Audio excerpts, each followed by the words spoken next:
Recording in progress.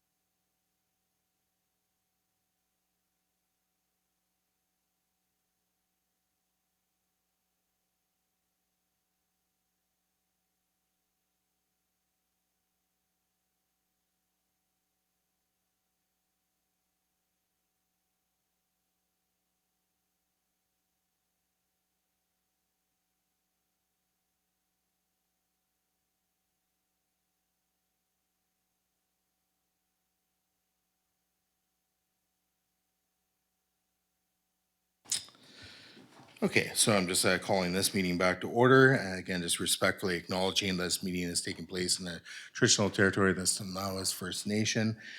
Just a couple notes with respect to the agenda. So it was moved with additional information for 9B. And also there was a change to the in-camera motion. So it was also including section 91C. So at this point, we'll move on to the agenda. So we're on to the consent agenda. So I'll just make the motion that the recommendations listed for items 7A to 7D in the consent agenda be approved. Is there a seconder? Councillor Savage is the seconder. Call the question. All those in favor? And opposed? Okay, knowing that carries unanimously. Takes us on to item 8 of the agenda. So we have public input. So persons recognized by the chair to speak must first state their name and address for the record, may speak once for up to 2 minutes unless council resolves otherwise, are limited to providing comment regarding items listed on the council agenda for this evening. Comments must be directed to the chair and must not be directed to individual members of council, staff, or the audience, and must not include personal issues. So I don't think there's anybody remotely registered. No. So if there's anybody in the gallery who wishes to speak, just press the button, make it go red, and then name and address for the record. First, I'd like to offer my apologies. Had surgery on Friday and they stuck a breathing tube in me, and my rate of breathing and speaking is really slow. I will get through this as fast as I can and try not to hold up the meeting. Brian Dempsey, 6930 Owen Road. I truly wonder if this council is really interested in receiving input on this bylaw about trees. We got 2 minutes in front of council after council spent a few days in a locked room discussing and writing and passing a bylaw suggesting it was an emergency. To me, a real emergency is taking away the rights of property owners to harvest the timber off their own land. What's next? No other Lantzville bylaw takes away so much from a property owner. Use too much water due to a leak and you were forgiven. A property owner on L just did the right thing by harvesting the timber off their property and getting it to the mills that are so short of fiber. If and when they decide to develop the land, I'm sure planting a few trees would not be an issue. I feel the same way about the Mueller property. Get the timber into the local economy. When did my trees become your trees? Threatening a landowner with high fines, what's Lantzville become? Some people refer to Lantzville as semi-rural, yet we're now being bombarded by bylaws from communities that are very urban. Is council considering fire smart? Langford has a tree bylaw, yet they allow the harvesting of timber. Jeremy Holmes, an animal planner, was on the news after the city fined the city property owner for removing their timber.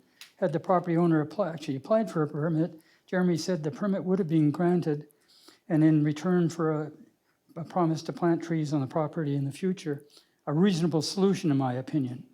Throughout Lantzville, we are seeing more and more diseased trees: cedars, balsams, firs, arbutus, maples, and alders. Restrictions on large forest properties to cut 10 trees a year makes absolutely no economic sense. There should be no limit, and certainly councillors are not qualified to make such decision to what trees should come down. Insisting trees be left makes me wonder who is liable if a tree comes down as a result of this bylaw. The entire community was without power more than once now due to a tree hitting the hydro line.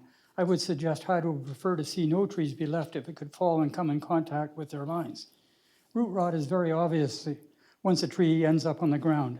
Just check out the woodlot and you'll see the evidence. How long does it take a tree to once infected? That's a good question. I haven't found the answer. Why is it that the strongest supporters of tree bylaws have few, if any, trees of their own? If these people had planted trees when they moved here, they could have their own forest by now. A few fruit trees don't count. If you want trees, you can get them as properties develop. I'm no arborist, but I certainly know how fast trees grow. Plant them where they make sense. People pay high taxes because of their view. Tall trees and solar panels do not work well together, neither do vegetable gardens. If council wants to do some online research, I suggest they check out smart growth. Certainly that isn't happening here. Hey, The Mr. recent- Dempsey, that's 3 minutes. I've already extended your time by a 30 minute. seconds. I'm going to ask you to stop now. Thank you. Additional speakers? Pardon me? Mr. Dempsey, if you have something to say, can you direct it to the chair, please? And it's inappropriate to say stuff to staff. So what was said, Director Lemshu? Okay. I don't know what the comment was, but I'm not going to tolerate that. Go ahead. Good evening, Mayor and Council. My name is Dave Scott. I live at 6898 Harwood Drive. I'd like to quickly speak to item 9B, the proposed District of Lantzville Tree Protection and Management Bylaw number 332-2022. This proposed bylaw has become a very complex piece of legislation. I've reviewed the bylaw and I'm still not clear what the process will be for new development. Normally with development, an application is made for preliminary subdivision review and any applicable development permits. Once these approvals have been granted, roads can be cleared. Once engineering approvals have been received, then servicing can take place. According to the proposed bylaw, all applications for the removal of 10 or more mature trees require council approval.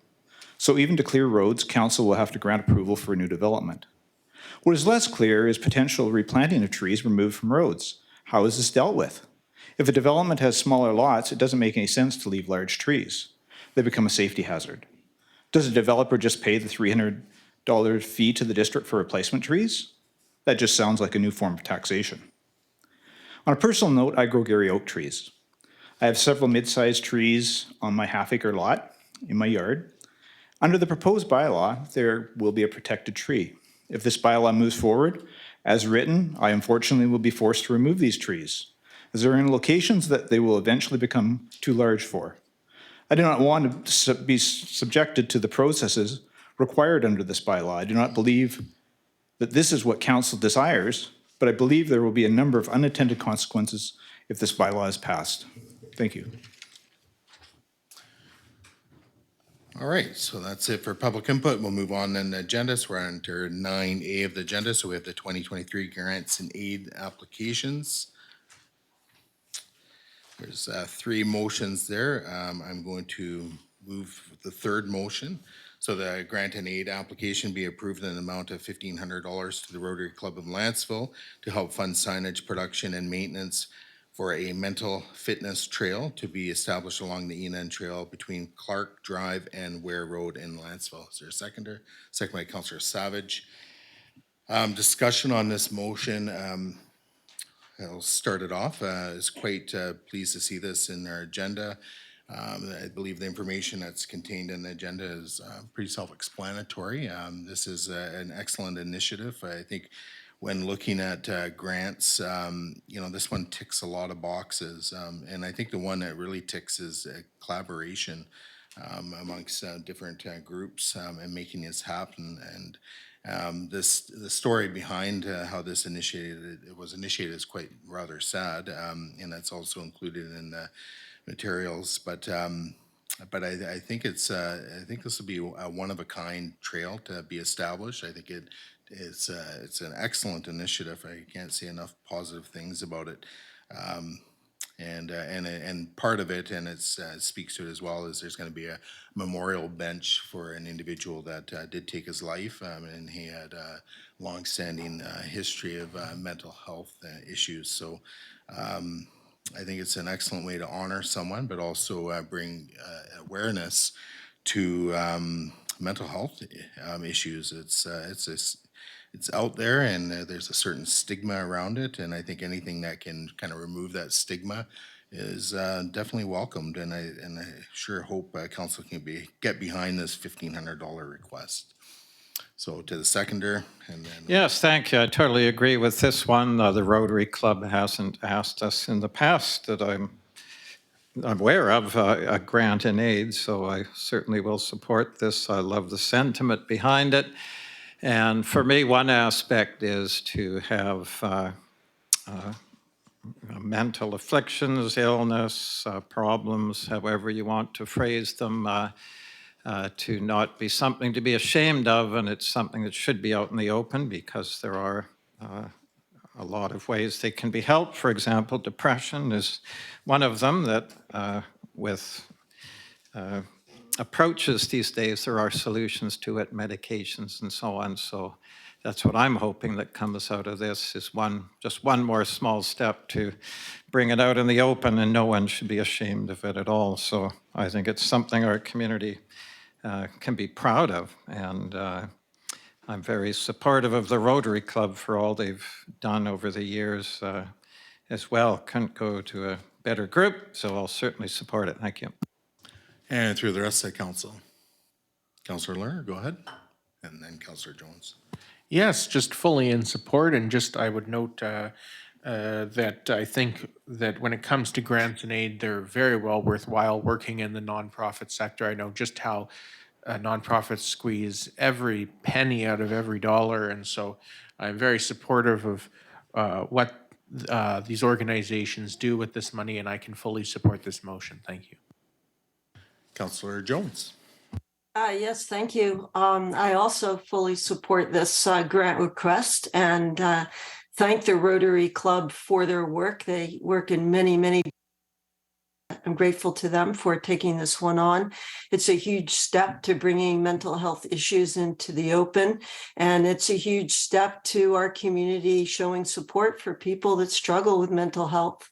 My hope is that more efforts along these lines will be supported in the future. So again, just thank you to the Rotary Club.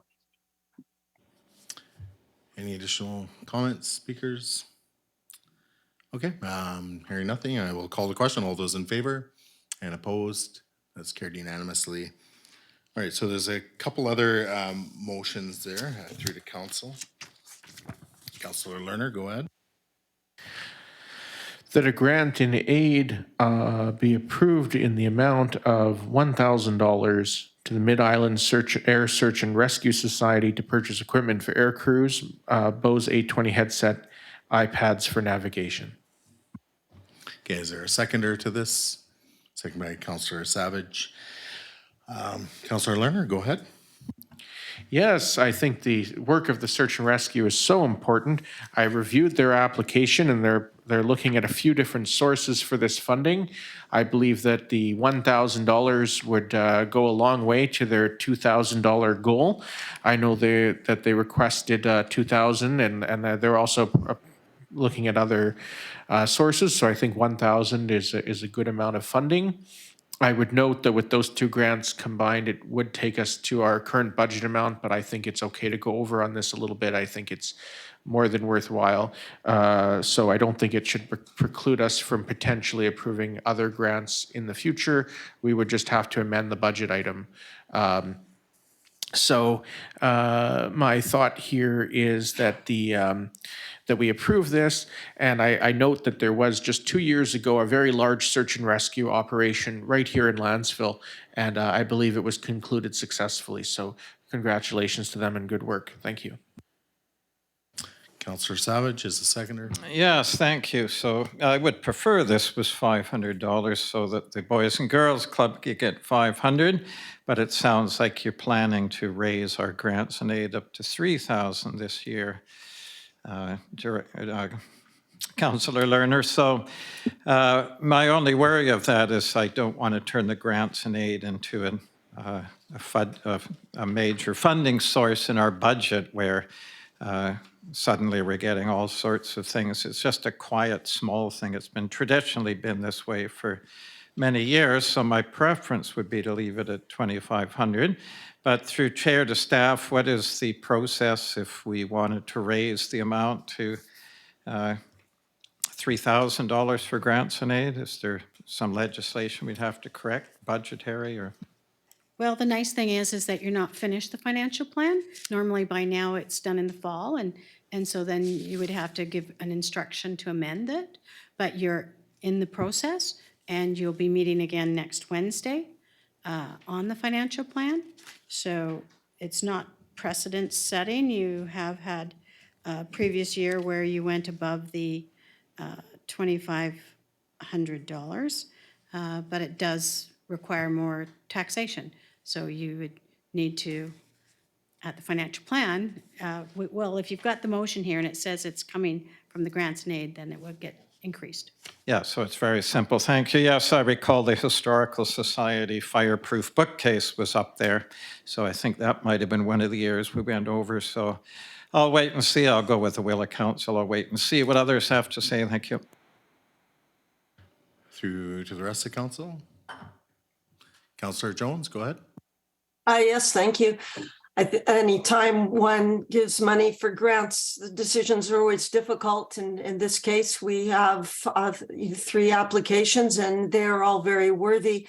But in my opinion, I'm not willing to raise taxes or change the financial plan to go over our budget. So I would be more supportive of $500 for this. Mid-Island Search and Rescue is certainly an extremely worthy organization. And I would like to provide a little bit of support if we can manage that without tax implications. I just had a question, and then we'll go to you, Councillor Lerner. Just through to staff, with respect to, I can't recall, but for 2021 and 2022, basically we granted $1,000 between the 2 years. In terms of the monies that were not granted, did those roll into accumulated surplus, or did we, No, it just goes into the pot. into what pot? Well, just the unexpended funds. I don't think it goes into surplus. You lose them. Lose them to what? It's just becomes part of the financial, it goes back and then the financial plan doesn't, it's not part of Okay. Okay. All right. So that was my question. Thank you. Councillor Lerner, go ahead. My suggestion then would, I'm hearing sort of where council's view is, and I'm fine with that. I think $500 is still a good amount if they're seeking other funding sources. So I would make the motion to amend my motion by striking 1,000 and inserting $500. Okay, so just make sure we get the amendment properly down. Yeah. Okay, and then Councillor Savage is seconding the amendment. Okay, discussion. So Councillor Lerner and then Councillor Savage, if you wish. No, it's very straightforward. All these applicants are wonderful. I understand we're on a tight budget, and so I thought there were some funds unspent from before. I didn't realize, so I'm perfectly fine with $500. Okay, Councillor Savage. Okay, Councillor Mandel, speaking to the amendment.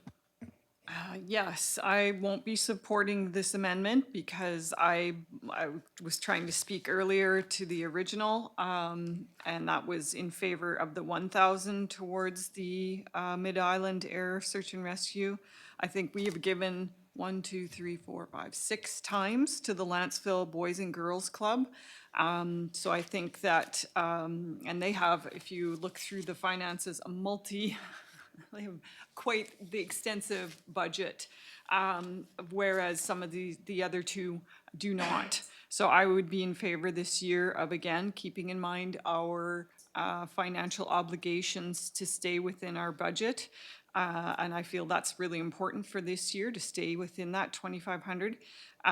So I would prefer that we stick with the original motion for the $1,000 for the Mid-Island, and that we consider the Boys and Girls Club for maybe next year. Okay, so speaking to the amendment, I guess I'll speak to it next. Yeah, for myself, I would agree with Councillor Mandel on this one. I think just giving them the 1,000 as originally intended is probably the route to go. I wasn't planning on actually supporting the Boys and Girls grant this year. I know that you know, they have been returning year after year or filing applications year after year because they're looking for money, and I can appreciate that. But anyways, I'll leave my comments there, so I won't be supporting the amendment reducing the amount to 500. Unless there's anything further, I'll call the question on the amendment. So all those in favor and opposed, noting Mayor Swain's opposed, Councillor Mundell's opposed. Are you in favor or opposed, Councillor Jones? Opposed, thank Okay, you. so opposed, so Councillor Jones is opposed, the amendment motion fails, so back to the main motion as amended. Councillor Mundell, did you want to speak to this? Or sorry, it's just the main motion, it's not amended, just back to the main motion for $1,000. Yeah, I just sort of reiterating what I already mentioned, that I really feel like this is definitely a worthy group.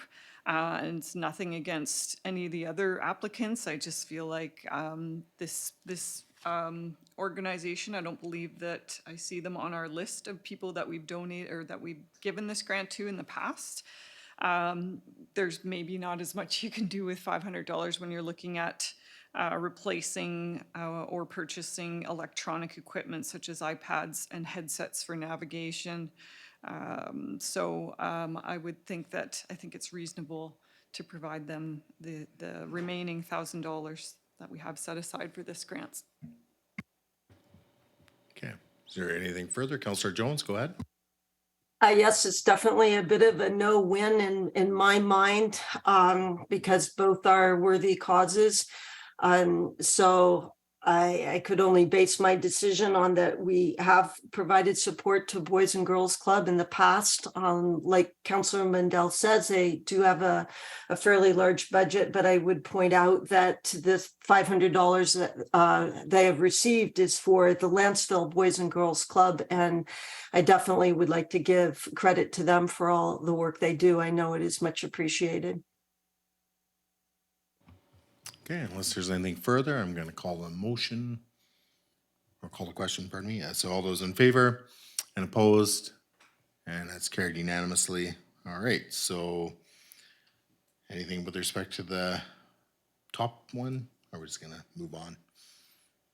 Okay, so we'll move on in the agenda. So we're on item 9B, which is bylaw number 332. Is someone prepared to move this motion? So go ahead, Councillor Jones.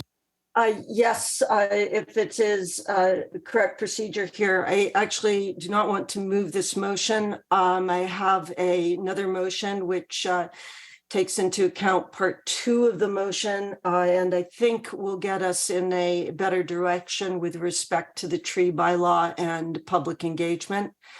So if I could make that motion, I would. Do I have permission for that? Well, I think we have the motions that are listed, and I was actually prepared to make the motion if nobody else is going to make it. So, and I'll speak to that, and then we can entertain alternative motions if this one or what's in our agenda is voted down.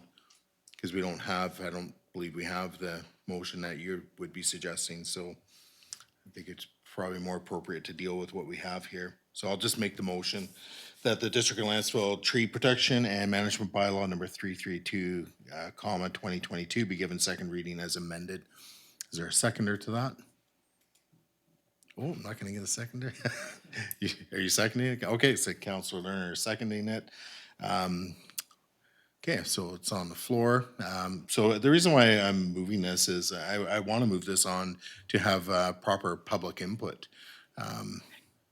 which will be dealt with in the next motion. So I think council's had this and we've long enough that unless there's any significant amendments to be made, I say hand it over to the public and get the public's opinion on it, and to have a couple public engagement sessions to garner that feedback before we make any changes. You know, I'm not terribly in favor of how this is going anyways. I think I spoke to this last time enough, and I think it's completely moving in the wrong direction from the intended purpose of it. So, but again, it's at the end of it, it's going to be the community's bylaw, and it's going to be instituted by this council if that's the direction we go. So, I think at this point, let's get it off to the public, get public feedback on it, and unless there's any significant amendments that are required, I say leave it alone. That's where I stand on it. So Councillor Lerner is the seconder. Thank you. I do believe it is time to go to public feedback. However, I don't know if, I wouldn't necessarily be in favor of passing second reading on this. I feel like we should just go straight to public feedback. We've heard some feedback and we've implemented it in the sense that people have said, well, this one tree exception is too small, so we put in 10 trees. And then we also heard about landmark trees, and that was inserted. And there were lots of great ideas around the table from council. Staff has written reports, but the truth is that I don't know if this is hitting the mark. We've heard concerns. Some people seem to be really thrilled with it. Some people seem to be very much against it. But there's so many parts to it and so many moving pieces that it seems like some people are very in favor of others and some are against some, in favor of others, and so on and so forth. So my inclination, rather than give this bylaw second reading, would be to go to a public input, open houses with different options of how this could be handled. And then we might get some feedback in favor of this would be one of the options, and then there could be others. But I'll let the rest of council speak to how they feel about that. But that's where I'm leaning, is not to give it second reading and instead to go to public input with town halls and open houses, so we can really get a feel for what the actual desire is of the community and start from there. And I would note that bylaw 331 would still remain in effect, so we wouldn't have to worry about clear cutting and this and the like at this time. Thank you. I think, and staff can probably correct me if I'm wrong in this, but it's just more of a formality, if anything, just to pass second reading. Doesn't commit us to anything. It just moves it along in the process in terms of adopting a bylaw should we end up going down that path of adopting this. So anyways, that would be is the intent, so. I think procedurally, it's important that the bylaw that is presented to the public has been considered for second reading by council. It doesn't commit you to that's where you're going with it. You can make many more amendments to it. You can scrap the whole thing. You can do whatever you want. But it needs to be in a form where it's been to council. So staff don't really have authority to publish something out for public comment. We'd have to publish the one from first reading, which was way off of what you wanted. You asked for changes, staff have brought forward the changes. So procedurally, it would usually go out at second reading. Okay. After second reading, sorry. Yeah, and again, it does read as amended, so that's what the changes included. So Councillor Jones, go ahead. Yes, thank you very much. And I do thank staff for all their hard work in preparing a draft bylaw for tree protection and management. However, my preference at this time would be to table the draft bylaw and move forward to basically part two of the motion. I have a more sort of detailed version of that, which I would love to put forward and discuss. So the reasons for this are that we really need to hear more from residents to get a clearer direction from them before we present them with a draft bylaw that, from what I am hearing from both Mayor Swain and Jonathan Lerner, and I agree, it simply does not hit the mark. It's getting some people very upset. Maybe some people support it. I really haven't heard much from that. So what I would like to do is to go straight to a public process where we get input on the new tree bylaw, where we get direction from them by asking them for their input on some concept questions. And those questions are ones that we can discuss as a council, put together, fine tune, and have ready for residents to give input on at a number of public engagement sessions. I can speak more to that if we defeat this and go to the idea of not giving them a draft tree bylaw right now, which I feel does miss the mark, but instead go to the public and get their guidance before we go further with the bylaw. Okay, additional speakers. So Councillor Savage, go ahead. Yes, thank you. Yes, I really like this solution. Councillor Lerner mentioned, Councillor Jones mentioned, this gets me out of a pickle. I found this was going round and round in circles. And again, first I would like to thank all the residents who wrote to council on the topic and spoke tonight and spoke at a previous meeting. There's just some excellent input and good points made so far. And thank you to our planners, come up with some thorough proposals here. It's a good starting point. But we set precedents with this, and that was with the zoning bylaw amendments. Last term, we sent out a survey, a questionnaire on various topics that council had suggested. And so at this point, I think it solves the problem. We've now got the legal opinion that yes, we can regulate vacant properties different than occupied properties, meaning with the residents on them. And for me, that's how this started. That's our target property in the sense of wanting to stop this formula of clear cutting and then applying for a development application, which very much diminishes the development. So that's what I would like to see as well, is some way to send out general questions in a survey to the public and then gear our bylaw around what we hear. And so anyway, that's it for my input, that it really solves the problem of there's some things, unfortunately, in this current one that I believe will not be popular. And I've always said I'd like to put our best foot forward when we consult the public, and I think our best foot forward is to ask general questions, what they would like to see. Would they like to have their property regulated? Would they like to see vacant properties regulated, et cetera, et cetera? I can think of a lot of questions. Thank you. Oh, and so procedurally, I don't want to defeat this at second reading. I'd rather table it, postpone it indefinitely or whatever until we're ready to proceed with the bylaw, and we can perhaps do it within the framework of this one. I don't know what's best, but I don't want to be put in a position of defeating it tonight.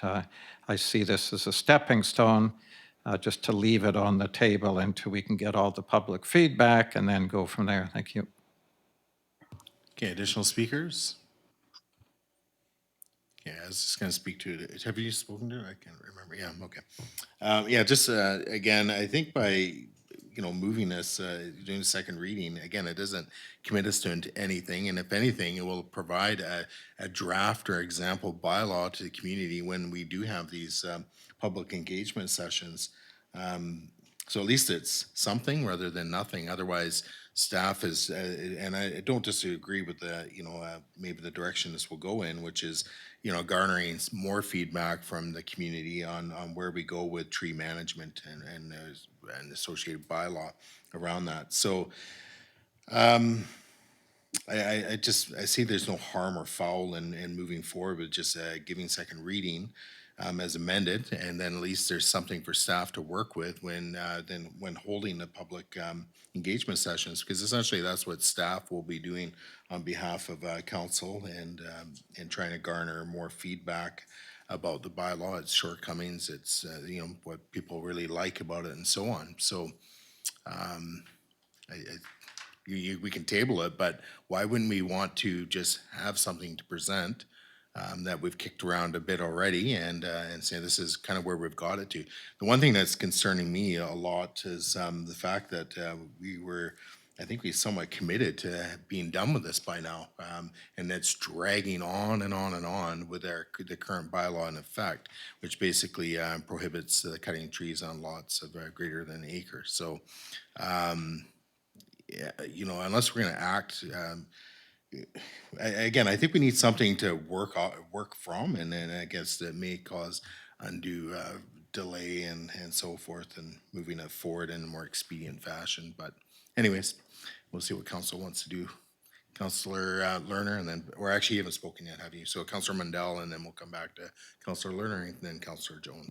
I can agree with Mayor Swain on this one. I think that we probably could move this to second reading and then yeah, use some of the content. Obviously, there are going to be things in here that some people dislike and some things that people really do like. But again, I agree that it will give staff something to work with if we're asking them to formulate a survey or garner feedback. They can't just sort of pull, these questions out of the sky. I think they would like to know that some of the content here can be used to help formulate those questions. I am in no way suggesting that this is the bylaw that will end up being approved. I don't know that I feel comfortable with that in any way, shape, or form, but moving it to second reading at least might give the help staff to give them content to use as they formulate their, and I do really like the idea of having this go out as a survey and getting some feedback before we, and what this sounds like is going to be a lot of amendments and changes coming up for this bylaw. So. Okay, Councillor Lerner and then Councillor Jones. Thank you. Yes, I understand there's some procedural implications with defeating second reading and essentially scrapping what we have. So I see two paths forward. One is to postpone second reading, to refer it to a future date or a future indefinite meeting, and then to proceed with public feedback that's sort of very open-ended. Another I see is to pass second reading, and this bylaw would be presented to the public for feedback. My only concern with that is I don't want the public to think that they basically are looking at this in a closed box of it's, make your changes to this, change the numbers around. That's one option, but there could be other options that of a bylaw that looks completely different. And so I'm fine passing second reading as long as there's clear understanding that the public can choose to have totally different options than this and aren't confined to just giving feedback to what's in the bylaw. But those are the two options I see moving forward: postponement of second reading or passing of second reading, either way followed by a lot of public input. But anyway, that's where I stand. Thank you. Councillor Jones. Yes, thank you. A couple of points here. I personally am not comfortable passing second reading on something that I do not feel hits the mark. To me, if I vote in favor of passing second reading, it's a statement to the residents that I am reasonably satisfied that we are on the right track and are looking for public input to help tweak it to perfection. But from what I can hear from this community, we may not be on the right track. And to put out a document that implies that and steers residents in that direction, I think doesn't do the end product any favors. It makes the public engagement process complicated and confusing. I would much rather table this, or as Councillor Lerner says, postpone the second reading and go to these concept questions, which allow residents to think a little bit more out of the box, not channeled into a particular way of looking at the tree bylaw. And the concept questions, I would like this council to make recommendations on them. Some of them we have already heard comments on from residents, and the question was posed. One would be, should a bylaw apply to all occupied properties, or should it just apply to properties that are over 1 acre or over 2 acres, or to no occupied properties? That's a general question, and a lot of what goes into a bylaw is going to depend on the answer to that question. We need that information before we start detailing out the specifics, in my opinion. So I would like to get answers to that and to some other questions, like, are there measures that we can take in addition to the tree bylaw or within it that give protection for landmark trees? or not. We heard from one resident that grows Gary oak trees. I don't want to force anybody to make it difficult to basically have a tree nursery. It's something that was always important in our family, and the bylaw shouldn't interfere with those kinds of actions, and yet apparently this would. So I'd like to go back to the general. When we have the general input from residents, then we can start to know which direction we go into for the specifics. Thank you. So just as a follow-up to that, in terms of, if this, say, doesn't pass, that's fine. Then staff is really limited to the first iteration to draw information off of, and then also the current bylaw. So, and I think that's gonna make it, because we're gonna go back to the previous, basically, whatever you wanna call it, draft, and sure, it's that first reading, but again, it's more of an introduction, so it could be viewed as an introduction to the community. But I think in terms of if we were gonna be moving a new tree bylaw forward for adoption, at some point, we need to, in terms of just process, we need to look at passing second reading before we move it into the public process. But at this point, I think we're just, what are we doing? Are we gonna keep the current bylaw in existence or in its current state and just keep riding that, or are we going to at least get something out to the community? And I'm sure as it goes to the community, both are gonna be presented. We're gonna have the draft and we're gonna have the current, or the one that's at second reading, and then the current. And ultimately, that's if it's going to be an in-person public engagement session, people are gonna be asked what they like, what they don't like, what they want to see, what they don't want to see. I don't think it's a terribly onerous exercise, but Director Coates? Yes, I just wanted to clarify that first reading is just introduction. So that really isn't a bylaw or a motion about which you should be considering or debating. It's really the second reading that gets something out, and then you go into working with it, making it what you want it to be. But I did want to clarify too, that if a motion to pass or any reading or adoption of a bylaw is defeated, that bylaw is deemed to have been defeated. So this bylaw would be totally gone. We'd have to issue out a new bylaw number, start from scratch. Okay. So Councillor Savage and then Councillor Erler. Yes, thank you. When I look at solutions, I don't get stuck with one solution. I look for the best solution. And for me, presenting this bylaw that I find confusing, I'm well versed at contracts, bylaws, and so on, and it would confuse me. And if I was a busy person working long hours, raising a family, I don't know I'd have the time to go through this and fully understand the implications. So I find the best solution is to simply, and we have not included vacant properties. We just got this legal opinion. There's nothing in here differentiating vacant property, and we might have far more consensus on that than an occupied property. So I don't want my name associated with this. And when you put out a document into the public, they are assuming that you think it's okay. And hey, how about this, right? And if you don't think it's okay, you shouldn't put it out to the public. It's our job to somewhat know the public and to put out what we think is going to be, most supported. And this is our first big legislation since we were elected. We promised public consultation, public input. Well, that hasn't happened yet to much degree on this.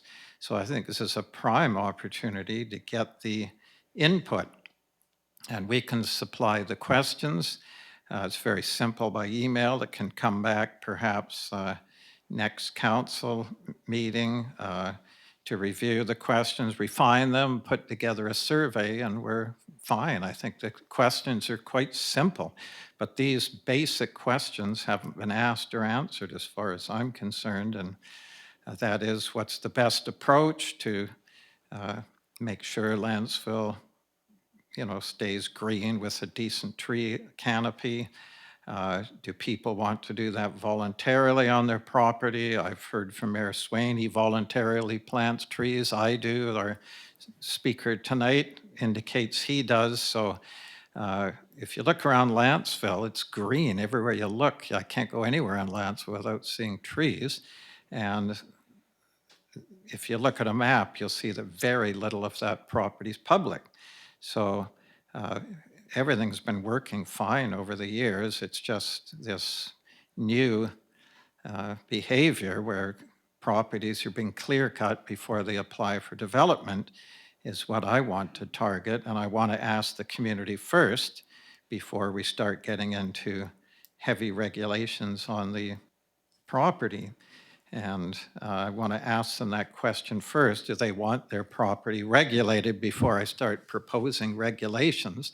That's the very first question I would like asked. And I think this is a great solution that two council members have said, and that is that we have basic questions in a survey, get all that feedback, and then we'll have a real essence of where things are going in terms of public opinion, and then cater the bylaw around that. But I'd rather look for consensus than having to vote against this and, not be supportive of it. I want to move in a more, steady direction where you're getting people on board. So we have the support before we do the bylaw. It seems very simple to me. A simple survey. I'd like to see perhaps, more public opportunities to give input as well. So I would like to hear what the proposal is from Councillor Jones, and that's absolutely the route I want to go, is public input first. That way you're not making mistakes. You put this out and people have a big problem with it. All they're going to do is focus on this and not the general questions. They won't even feel like answering general questions if they find some of this irritating. So that's how I would like to do it. It's far easier to get public feedback on a general, easy question than it is on a very complex, detailed, bylaw document. So I want to do the easy input, easy questions, get the general consensus, then we go from there. It's perfectly simple. I don't think there's anything complicated about it. And we've had great input so far. I've really liked some of the things people have thought of and so on, and I want to hear a lot more. And so anyway, that's my viewpoint. I would feel very comfortable doing that, but I would not feel comfortable just sending this out as is. So thank you. All right, so Councillor Lerner, go ahead. Yes, it sounds like the majority of councils probably post a second reading anyway. My thought would be, and maybe my thought would be that likely the solution is to postpone second reading. That way it can come back at a future date. We can do it at that point. We can defeat it or proceed. But to move on to the public feedback, and it sounds like Councillor Jones has thoughts on that, but we're looking at the motion on the agenda on page 2 of the agenda. It talks about scheduling engagement events, which to me sounds like an open house or a town hall. That sounds very useful to me for community feedback and review. And then it quotes this bylaw, but potentially we could amend that motion. So instead of quoting the bylaw, it somehow is more open-ended. And it sounds like Councillor Jones has thoughts on that, but that would be where I'm leaning, is to postpone second reading until after the public engagement. And then simply, instead of the public engagement being about this bylaw, the public engagement would be about tree bylaws in general. And I would note that staff included a lovely report from the Island Trust that lists all the different components of the bylaws. So maybe it's possible that the public feedback could be, which components do you like or not like? Because a lot of them are optional. Some are legislatively required, it seems, but the public could give feedback on which options they like or don't like, and it could be a little more open-ended. So That's where I'm leaning. I won't make the postponement motion yet, but that's where I'm headed. Thanks. Okay, so I was just gonna comment on that again. Yeah, so we don't even have to vote on it. We can just leave it and move on in the agenda. So it just remains to a future point in time. And again, if I think it's important to have something to present to the community. So we can simply just present the current bylaw and ask for feedback. You know, what is what are residents like, not like, what do they want to see, you know, whatever, right? It's we just present the current one. But I do believe we need something to present to the community, and you know, where things are at, whether that's using what's currently in play or using what, you know, we think is you know, good. But you know, I'm kind of sensing that nobody is quite happy with the, you know, with the bylaw 332 in its current state, and that's why we're seeking, we want to seek public input on it, because we're really unsure where the community stands on it, and we want to get that, you know, get more public feedback on it, and you know, and try and invite more community members to weigh in on it. As opposed to the ones that might just be dialed in on council. So I think there needs to be adequate notification that goes out to residents indicating when these public in-person events are going to be occurring, so they can provide the input. And if they can't, then, you know, perhaps they can provide written comment. But I think they need to be directed in terms of, you know, what are they providing comment on? And if it's a current bylaw and they hate it, well, then tell us. You know, we have had feedback on it, and there's a number of people that really strongly dislike it. But, you know, again, we haven't heard from all residents. We've just heard from residents that have maybe been, you know, they're just tuned into council proceedings and so forth, and that's it. But I don't feel we have had full community-wide you know, community-wide input on this. So we're just hearing from maybe a select few. So we can just leave it and move on to the next motion. Okay, we'll just move on. We can do that, right? We can just leave it on the floor. I think we should postpone. Would that be, but postpone is usually, is basically killing the motion, unless we're gonna refer it to a future date or future meeting. Yeah, you could say you're postponing it until a public input has occurred on tree regulations in general. All right, so I'll make the motion then that the motion on the floor be referred to a future meeting of council following the receipt of public engagement. On the, Do you want to specify if it's on bylaw 331 or on tree regulation in general? Otherwise, that's going to in sound like general. it's Yeah, we'll on just this use the- bylaw. Yeah, we'll do that in general. The just tree protection management bylaw in general.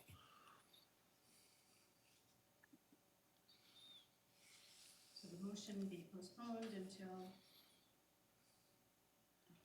The receipt or of public.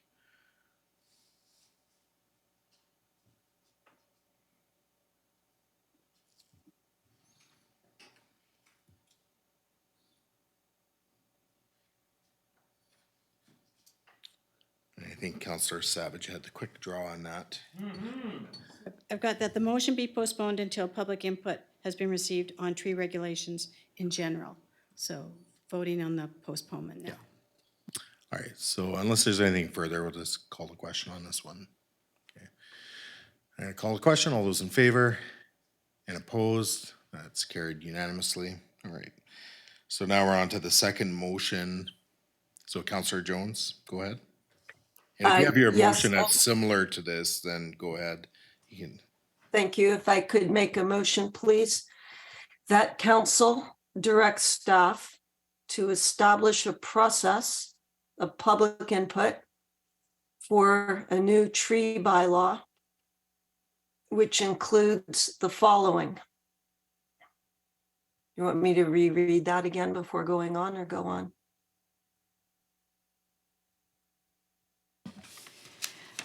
The council directs staff to establish a process for a new tree bylaw. So not for tree regulation in general, it's just for a new tree bylaw. Which includes the following. Yeah, that's what she said, new tree Okay, bylaw. but you've got another Yep. tree bylaw I know. Okay. We may need to tweak this. Let's get it out there, which includes the following: survey questions established with council input and a variety of opportunities for public input, including Just pause. Yeah, just pause. Sorry. So it was including the following: survey questions established with, council input okay, next bullet. and a variety of opportunities for public input,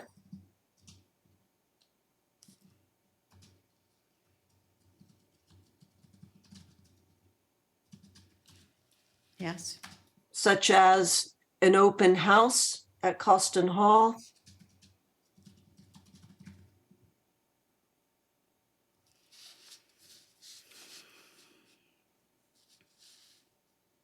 information in the community update,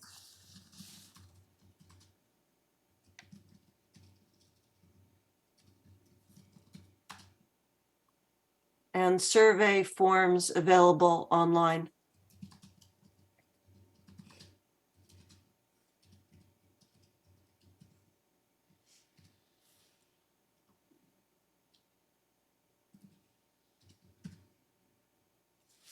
Okay.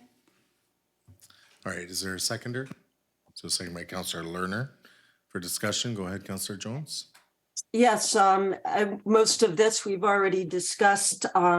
So I would just want to point out that this might actually make the process of coming to a tree bylaw quicker, not slower. That certainly would be the idea, that we remove all of the confusion by all of the regulation and detail which is in the draft, and ask some of the simple questions to guide us.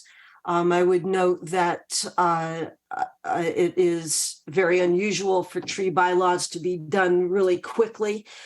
We have not been slow to get as far as we are now. Langford, for example, has said that it's going to take them 6 months to get their tree bylaw done, and we've only been at this a couple. So let's just keep it simple for the community and hear what they have to say, and I'm sure we can get the process speeded up and nailed to perfection. Okay, Counselor Lerner, go ahead. I like the idea, the general idea of this motion. I like the idea of engaging the public in things like open houses. I think this was something that we all have spoken about, the need for more public engagement, and I can fully support that. There's one part of the wording I might suggest tweaking, but I'm not sure procedurally, which is the words "a new tree bylaw," which I think maybe should just read "tree protection and management," because then it leaves it a little bit open-ended as to what they want to see, and it doesn't necessarily preclude us from using elements of the existing tree bylaw, but I don't know procedurally if I'm on the right track there. I'm just trying to think through repercussions of the wording in new tree bylaw. Otherwise, I very much support this motion. I think it puts us on the right track to hear directly from the community, and I think the community will appreciate it. Thank you. Make the amendment.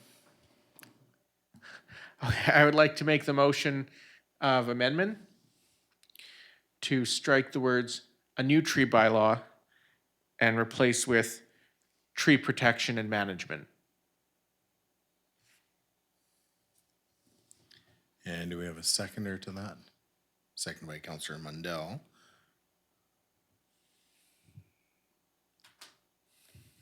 And perhaps Director Coates, if you could just read if you want to read the whole motion, that's fine. I just need to hear the front part of the motion, or the first part. But How it would read if the amendment passed, yeah, if you it mean? passed, yeah. If the amendment passed, it would read that council directs staff to establish a process for tree protection and management, which includes the following: survey questions established with council input. Oh, sorry, my apologies. No. Maybe I struck the wrong part. I wanted to say for public feedback or public engagement on tree protection and management.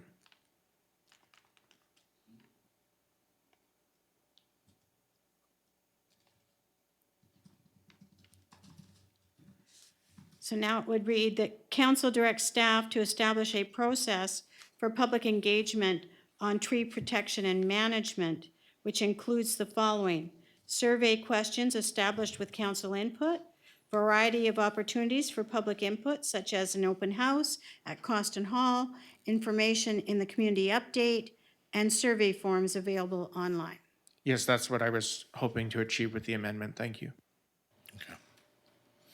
All right. Through the rest of the council. Yeah, you seconded it. So is there anything, Councillor Savage? On the No, I'll amendment, support change it. of Thank words? you. Okay, so yeah, I'll just wait until it's amended and then I'll speak to the main motion as amended, so. Anything further on the amendment? Okay, hearing, Councillor Jones, go ahead. Yeah, I don't think it matters, but I will point it out. The original motion said that council directs staff to establish a process of public input for a new tree bylaw. As I understand it, Councillor Lerner wanted to replace the words "a new tree bylaw" with "a tree protection and management bylaw."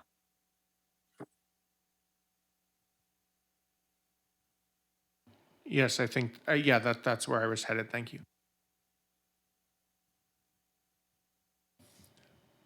Okay, so unless council, as long as council understands that, do we need it read back again or is everybody good?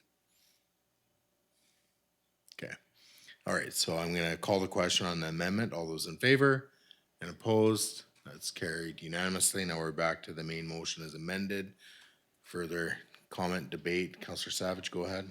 Yes, I think we can keep this very simple. I would first like to congratulate council. I love it when you get all these different ideas. I already think what I think, but I like new ideas. And this got me out of the box I was in trying to come up with a reasonable bylaw. So now it really solves everything for me. But we can keep this simple in terms of the survey. What I would suggest is each councillor, if they choose, can write in by email before the next agenda cutoff and to put questions they would like to see, and staff can give their input, et cetera. And then at the next council meeting, we get these questions, and if some of them are the same and so on, we can refine them and come up with basically the questions we want for the survey. And we've basically got the survey done. And if staff has ideas of how to best refine the questions and so on, we can do that at that time too. So it can be a very simple process with simple questions. So I think it's a fairly easy process to move ahead with. Thank you. Okay, additional comments? All right, so I think this is getting far from being simple. I think the motion that's in the agenda would have been the simpler way of going about it, perhaps amending it just to simply include an alternate form of feedback, which could include a survey, whether it's completed online or in person, or pick it up at the front counter. But now we're getting into, with the motion, the new motion indicating, the event's gonna be at Coston Hall. Well, we have other places where we can meet, and that would be, number one, could be the Legion. We also have the option of Seaview Elementary, if need be. So there are other options. In terms of council getting into creating a list of questions and this and that, I think it's going too far. I think staff, they've been doing a ton of research, and I think they've heard a lot of the debate that's occurred around the table. I think they could quite easily formulate the questions that would be provided, or storyboards or whatever, and it would be created for a public engagement session. And that's just, to me, it just feels like it's going to further delay the process. I understand tree bylaws can take quite some time to develop, but these are complex tree bylaws. I thought at the initial onset of this, we were looking for a simple tree bylaw, not an onerous one, which we're hearing from residents. They don't want an onerous tree bylaw where we're tripping all over it. questions. Yeah, well, I don't even think we need to ask it. It feels like it's becoming a very onerous process. We've heard from staff, on various occasions, it can't be staff intensive in terms of administrating and whether that's issuing permits to going out and dealing with bylaw infractions. It's feels like it's really morphing out of control. I don't like where it's headed. Even like trying to establish, trying to get some feedback. Why not just move ahead, get a couple public engagement sessions underway, get the feedback, and let's start moving forward. We're getting too much into the process. And even the motion reads, establish a process. So what that means is staff is now going to have to come back with a process that needs to be approved by council before they move on this. 100%. And then now we're gonna create the questionnaires. What's next? I don't think this is going off the rails, in my opinion. I think we can simply, the motion that's in the agenda, in my opinion, was just fine. I was hoping we could just insert a number, maybe like 2. And then if you were looking at an amendment for maybe having a survey that could be administered or, could be downloaded online and also picked up at the front desk or something like that, it can also be handed out at the events, great. But in terms of starting to create the questions, I think staff is more than capable of asking some questions about, do you find this bylaw to be onerous? Or other ones. So anyways, just my thoughts. I won't be supporting it. It's going too far now, I think. So Councillor Lerner, go ahead. Yes, thank you. That does provide some clarification for me. I do like the idea of staff coming up with a process that they can then bring back to council, although I do acknowledge that delays things a little bit.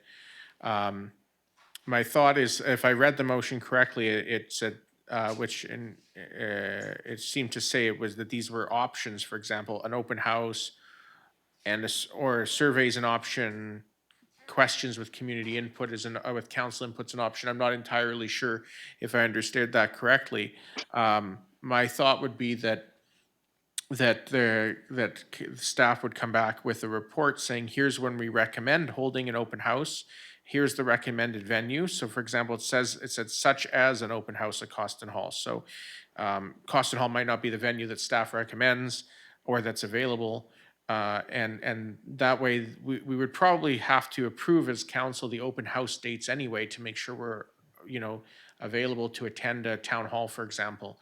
So my thought is that this just gets the ball rolling, that staff would come back with a plan saying we recommend a survey with 10 questions and we recommend a town hall on this date and a open house on this date. And then council could quickly approve that and move on with the process.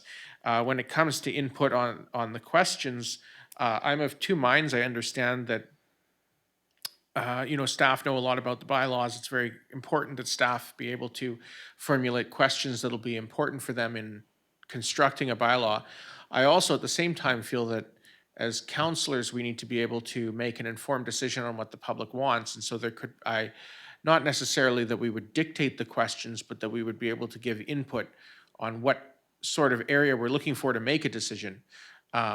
So these are, do we want a tree quota? Do we not? Do we want, as was mentioned before, vacant lots, not vacant lots, that sort of thing. So I think staff probably have a good idea of where we're headed, but I think being able to give a little bit of input, I don't think we necessarily need to approve every single survey question, but being able to give some input on what we'd like to see could be helpful so that we don't have to go through it all over again if we don't have enough information. So I can support the motion as it is because I see it more as staff coming up with a schedule and the process of when these open houses would be, and then we just approve the schedule and move on from there. That's my thought. Thank you. Yeah, I was just gonna comment briefly. So there was comment made about staff would come back with a report. Sure hope not. I don't want staff wasting their time coming back with a report. But if that's what council wishes, then we need to direct them to come back with a report. I'm guessing based on establish a process, maybe implies a report would be forthcoming, but I don't want to see a report. I want to see open houses scheduled. You know, come back with dates to be approved by council. My response to that is really?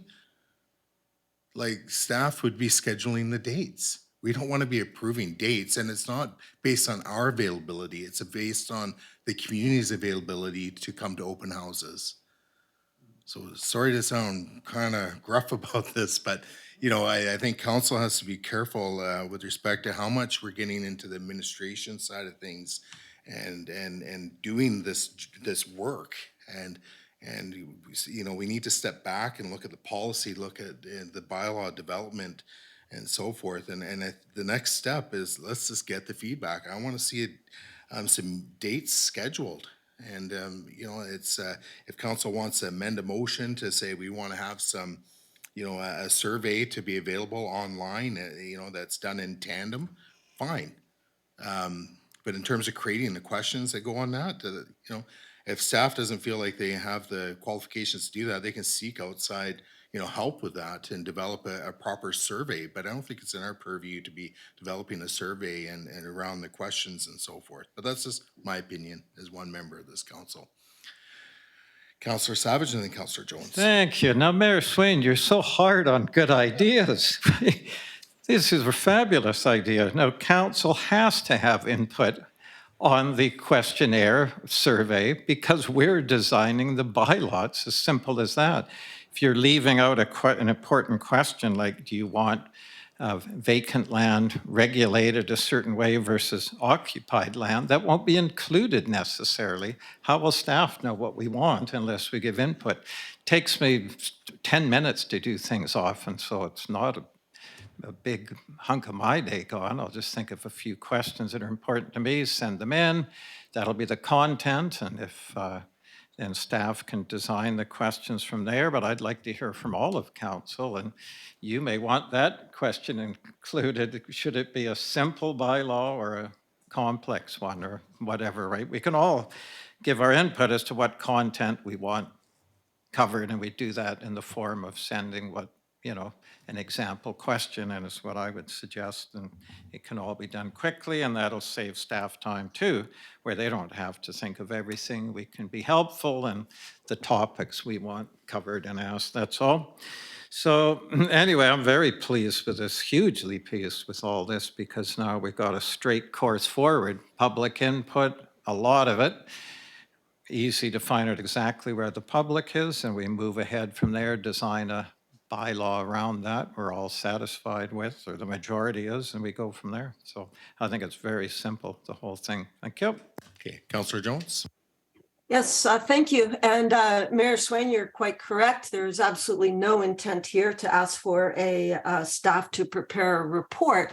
The intention of this motion is to be simple, and to speak to that a little bit. Yes, it would be wonderful if staff would find a venue and find dates for engaging with the community.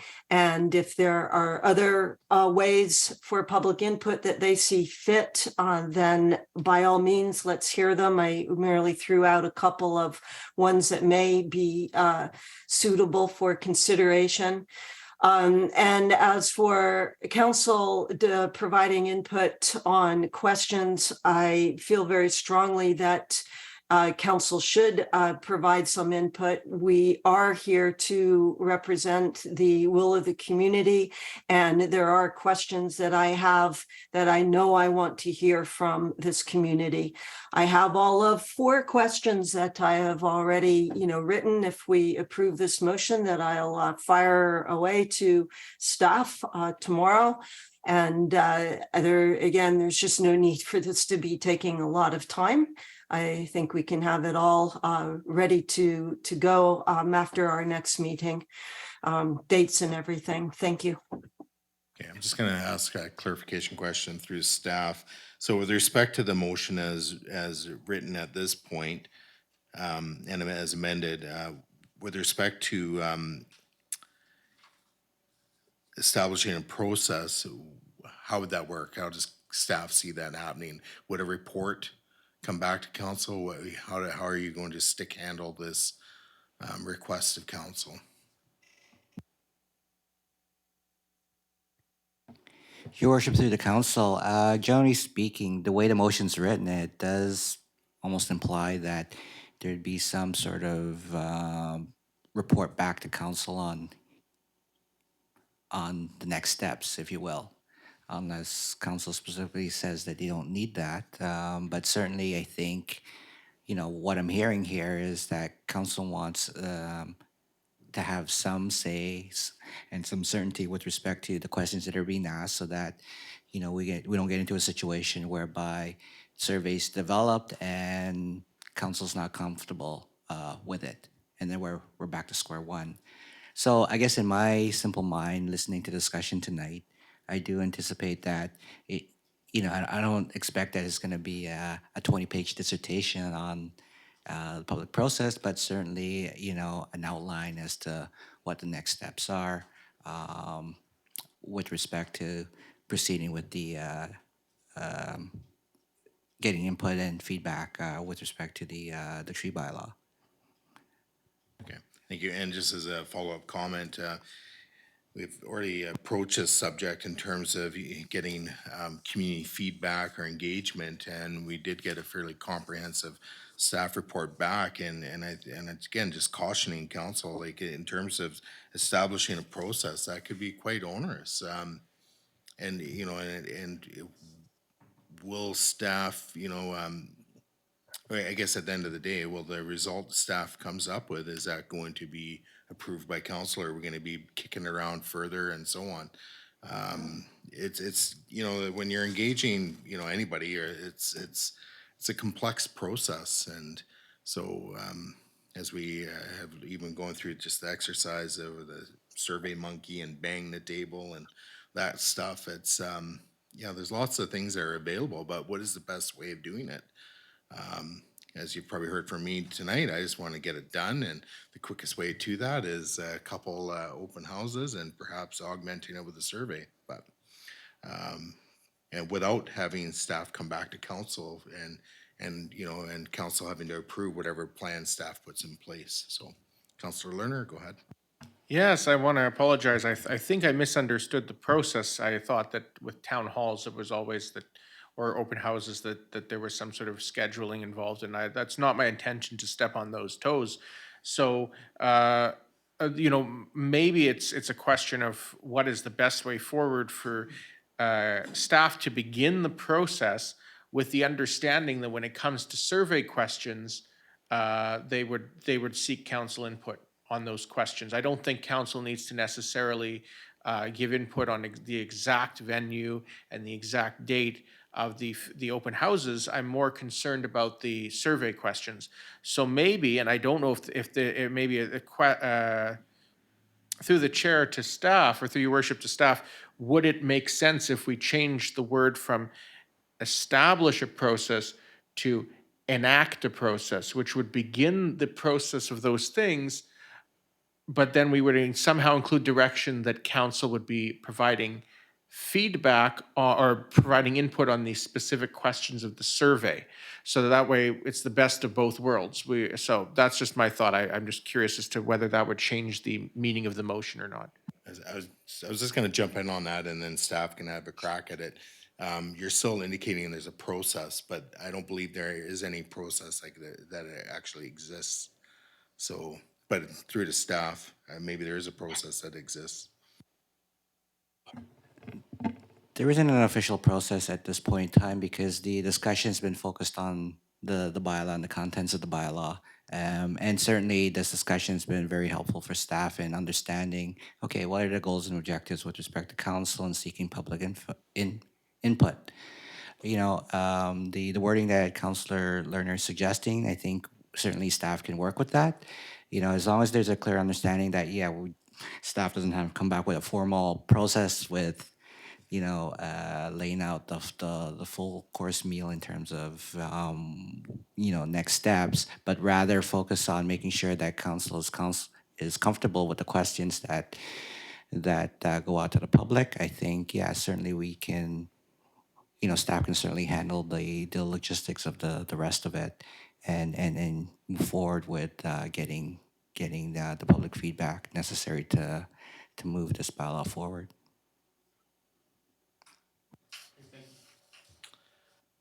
So would it be helpful to staff then to have an amendment to the motion just to strike establish and put in enact?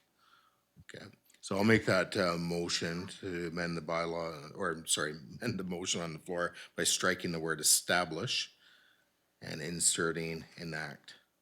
So seconded by Councillor Savage. And then discussion on the amendment, I have nothing. And Councillor Savage, anything? Nope, good. Okay, anything further from, and again, just change a word, so go ahead, Councillor Jones. Yes, thank you. I wanted to just make a comment. I wasn't able to get in before that, sorry, but I am seeing here on the agenda that there already is some wording that I think is excellent and specific that we could amend the motion with, and it is that staff schedule and host public engagement events. I am sorry that the wording I had of process of public input led us to this discussion. My intention is that we get public input as quickly as possible. That wording works for me. And I would also like to stick with the content that is in my motion regarding survey questions established with council input. So those are just my comment. There's a motion on the floor, so we can go ahead with that and then see if we want to amend further or if it is now clear enough.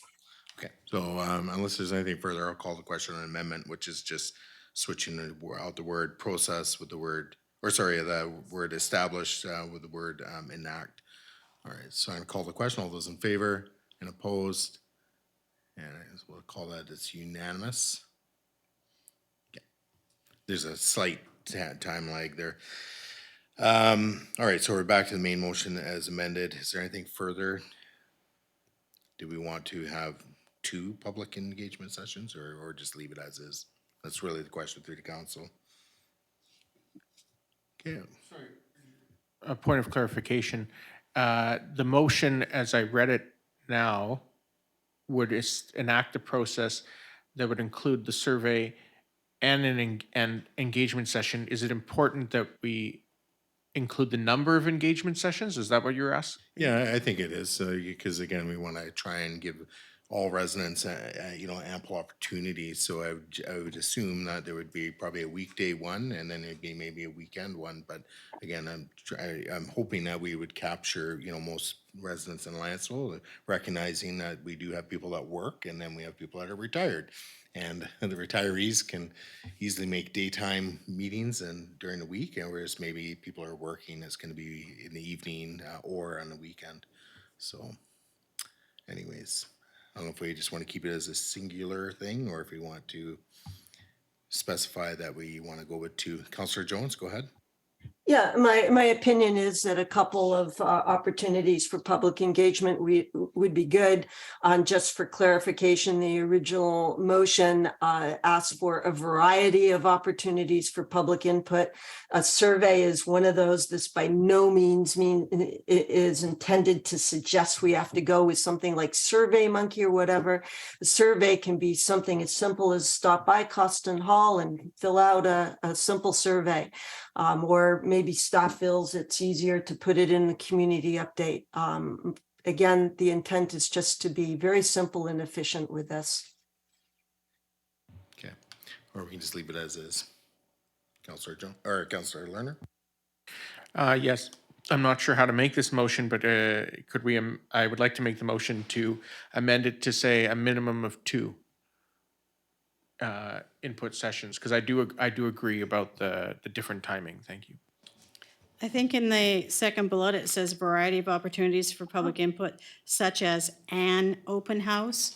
So you could strike an and put bracket, how S two. after, so it's Open multiple. houses, yeah, that would be good. Instead of an open house, it would just say open houses. And then it would, that means that it's at least two because it's plural. So that, yes, that sounds good. I would love to strike an open house and replace with open houses. Okay, I'll second that. Is there anything further? Okay, hearing nothing, I'll call the question. All those in favor and opposed, that's carried unanimously. Back to the main motion as amended. Anything further? Okay.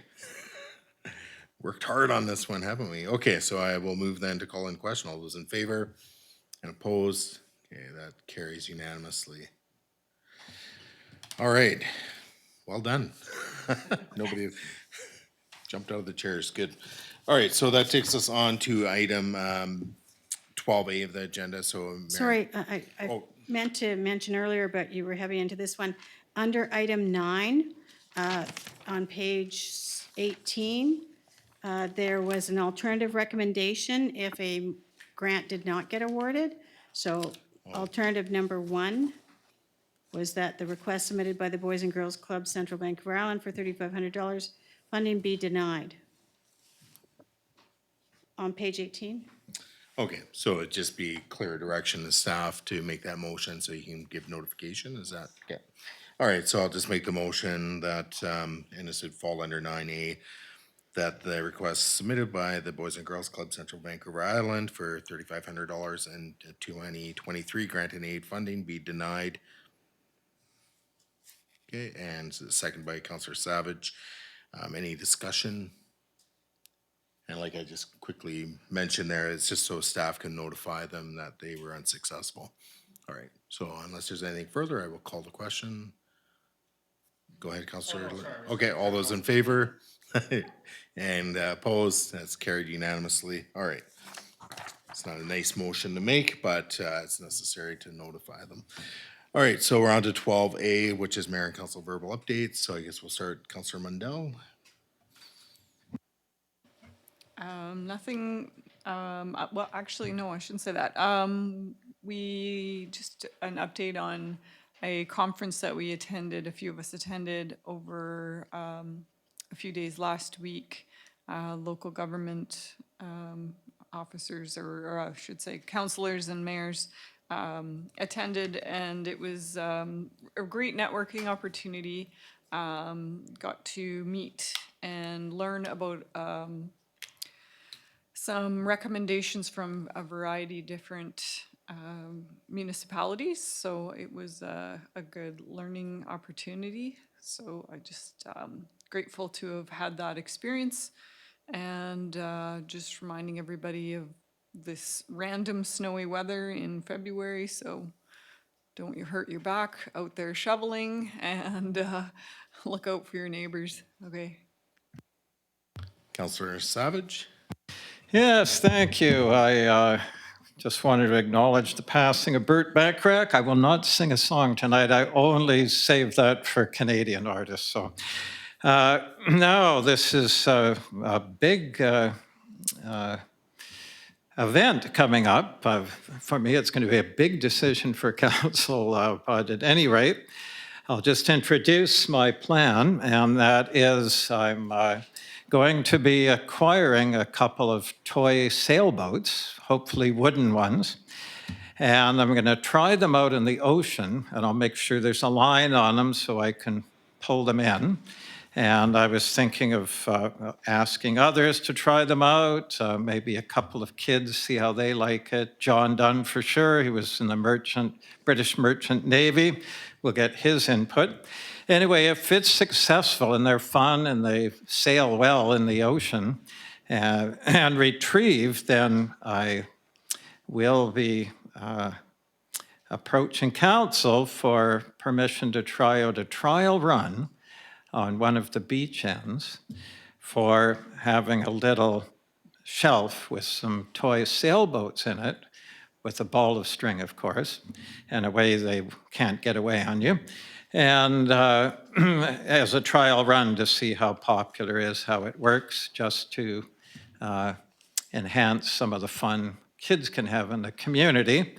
And it's a takeoff on Councillor Lerner's idea, because he's so involved in pets. I'm quite sure that he'll be looking at ways to make life better for pets. So I'm going to see if I can do a few things for kids. So anyway, just so you know, that's going to be an upcoming thing, a big decision on your part. So just so you're prepared for it. Thank you. Councillor Lerner. Thank you. Yes, sounds exciting. Had the honor of attending the newcomers welcome ceremony in downtown Nanaimo at the conference center, the Vancouver Island Conference Center on Saturday, February 11th. It was hosted by the City of Nanaimo and the Central Vancouver Multicultural Society to welcome individuals and families newly arriving in Canada and settling in this area. And they invited to include Lantzville as the faraway land of Lantzville in that. So it was a wonderful event. It was full room, and they let all the councillors who attended speak for 30 seconds. So I tried to limit myself to 30 seconds, but I just gave a warm welcome to everyone who's chosen to make our community their home.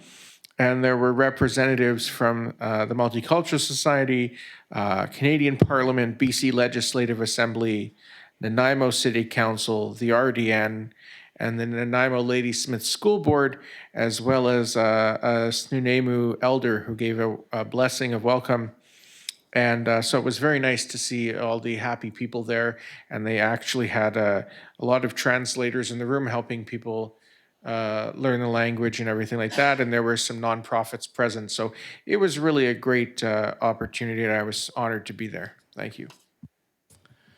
And Councillor Jones. Yes, thank you.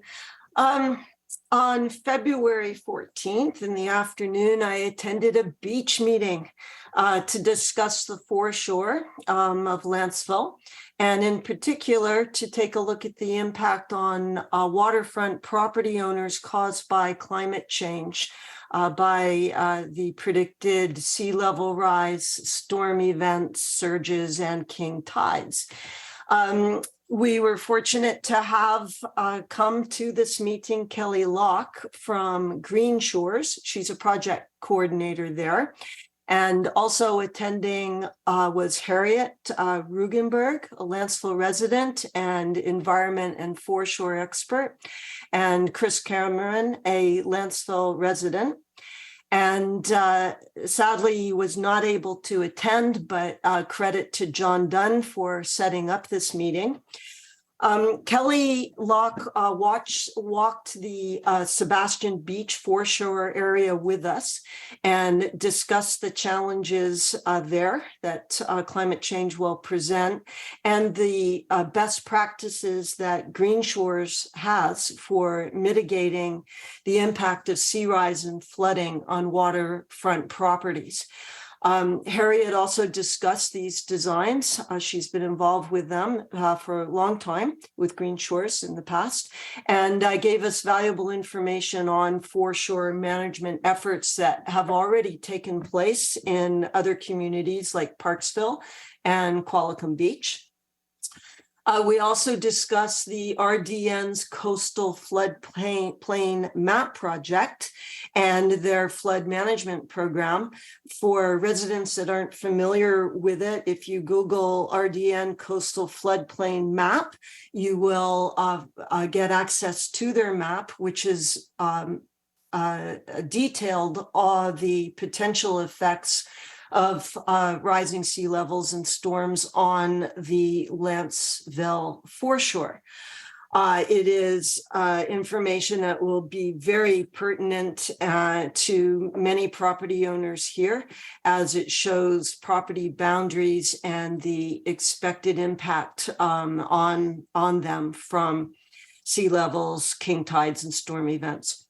Moving forward, Kelly Locke has offered to run a one-day course at no charge on green shore practices. And this would give important information for property owners on how they can, move forward with the impacts on their land to mitigate things. And we've talked about some potential dates. We're looking at something in April, and I hope to have more details for the March 8th council meeting on that available and ready. So there we go. It was an excellent, extremely informative session.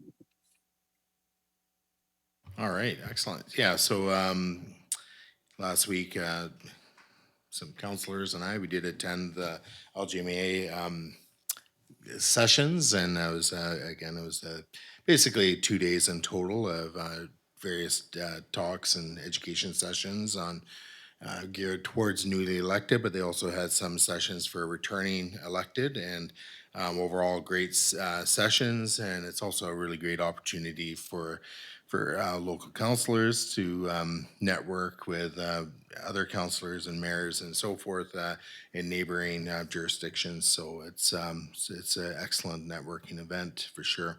And then also we have AVICC coming up, so Association of Coastal or Vancouver Island Coastal Community. So that's going to be coming up soon enough, and hoping most members of council will be able to attend that. Again, it's an excellent time to attend different seminars and sessions on the latest and greatest in local government, but also it is about the networking and so forth.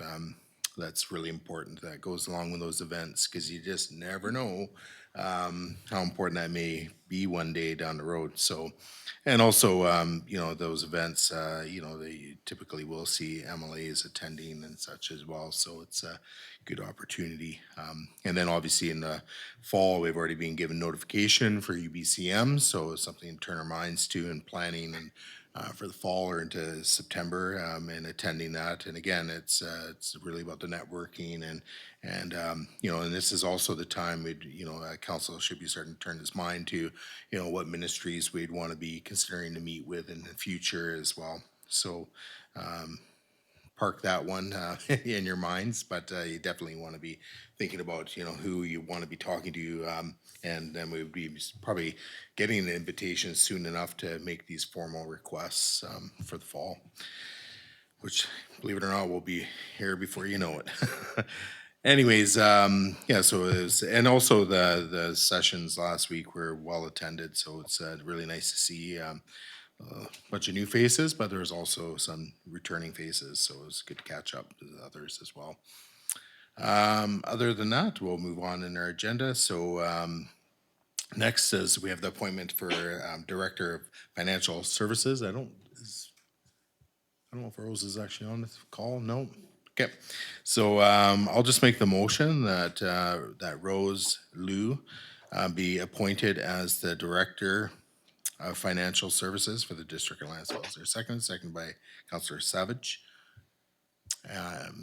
Usually there's no discussion. This is just more of a formality, if anything, but also welcome to the district. So I'll just call the question. All those in favor and opposed? That's carried unanimously. All right, so that takes us on to the next motion. So this is in relation to elevated crosswalks. Councillor Lerner, this is your recommendation. Go ahead. Thank you. Yes, I'll just pull open. Sorry, as a point of order, are we doing the council code of conduct review? Oh, geez. Yep. 12C, yeah. You're very much correct. I've got some chicken scratch over that. My apologies. So yes, we do have the council code of conduct review for information. So there's a significant chunk of our agenda that has this information with respect to code of conduct. As I think most of council, or hopefully all of council, is aware that there's a legislative requirement that we review our code of conduct within the first 6 months. So this is initiating that process. So again, it's for information. If there's questions, go ahead. So Councillor Lerner. Thank you. Yes, I don't necessarily have a question. I appreciate staff including all the information about the various codes of conduct around the province. My personal suggestion is that at a future committee of the whole meeting, we review our existing code of conduct as our next step. Thank you. Okay, additional comments? Go ahead, Councillor Savage.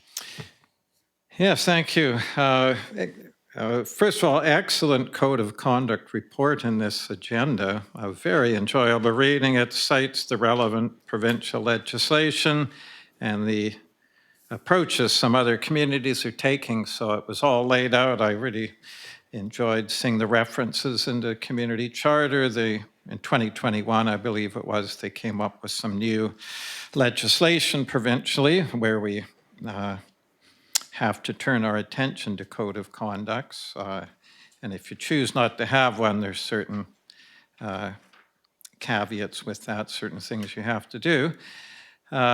So just so you know, I'll be very likely making a motion at the next meeting to adopt our current code of conduct on pages 154 to 156 of our agenda, just to open up the discussion, but I will not be including page 157, which is a letter to be signed.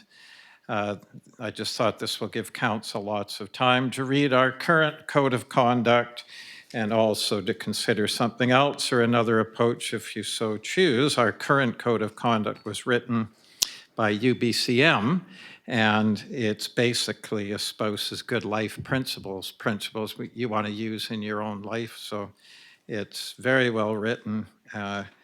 And the whole key to it, it's already been vetted, so it doesn't conflict with BC's labor laws or Canada's Charter of Rights and Freedoms.